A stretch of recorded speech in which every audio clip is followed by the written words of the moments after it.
When I was losing the weight, I was going through perimenopause and I had a few difficult years.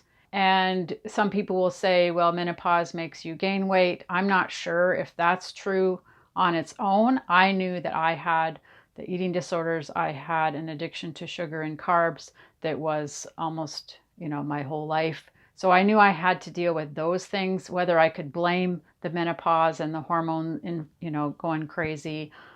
I sort of didn't want to use that as an excuse after I started losing the weight because I realized that's actually not the biggest issue. It's what I'm putting in my mouth, what I'm drinking, how often I eat, and those were the things that I could control.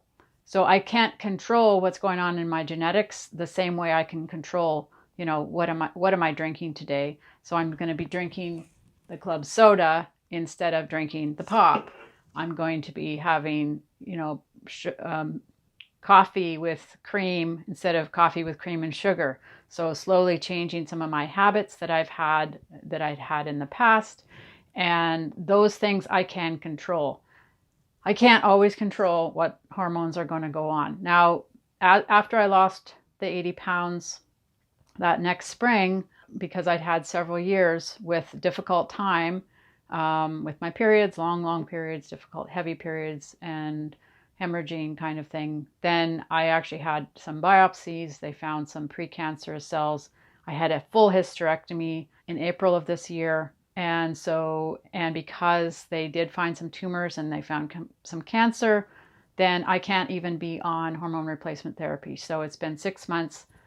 I'm not on any hormone replacement therapy. All my reproductive organs are gone. So I'm in full menopause. So I get hot flashes in the day, at night. It's not super fun. I do feel that if I have more carbs in a day, I have noticed that I have more hot flashes. I actually tried basically very, very low carb elimination diet for 5 days. I was going to do it longer, but I did it for 5 days. My hot flashes got about 4 times worse. So that didn't actually solve it. It made it worse. So I brought that back in. So I'm still trying to figure this out. I'm part of a Facebook group called Intermittent Fasting and Menopause, and they talk about this a lot.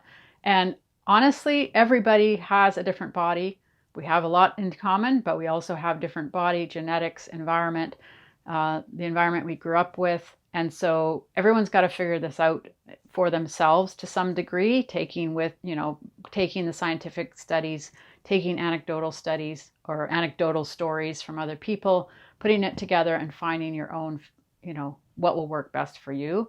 I would say that menopause does compound the issues around losing weight and can make it maybe more difficult, but there are some things that you can control, like what you put in your body, what you drink, what you eat, and those things you can control. And you can choose, to eat lower carb.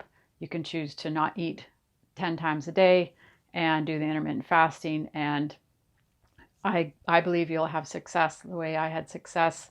Or maybe, not exactly like mine, but you'll have success if you do concentrate on those things and try not to use the menopause as an excuse to say, oh, I'm in menopause, I'm overweight. Because, there's always some people that defy the odds and they're in amazing shape all the way through their 40s, 50s, 60s, 70s.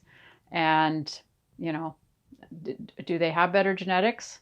Not necessarily. Maybe they actually are eating more low carb, intermittent fasting, etc. So I also don't think you can outrun a bad diet. You can exercise till the cows come home. And if you're still not eating great food and if you're eating many, many times during the day and your insulin's spiking all the time, you're storing all that fat away in the freezer.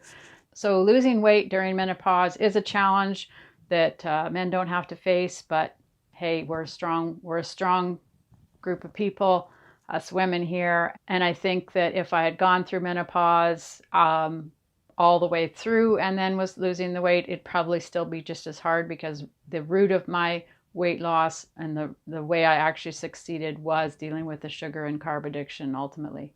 Those are my thoughts, my point of view on this. If you like the video, subscribe and like it. And thanks so much for watching.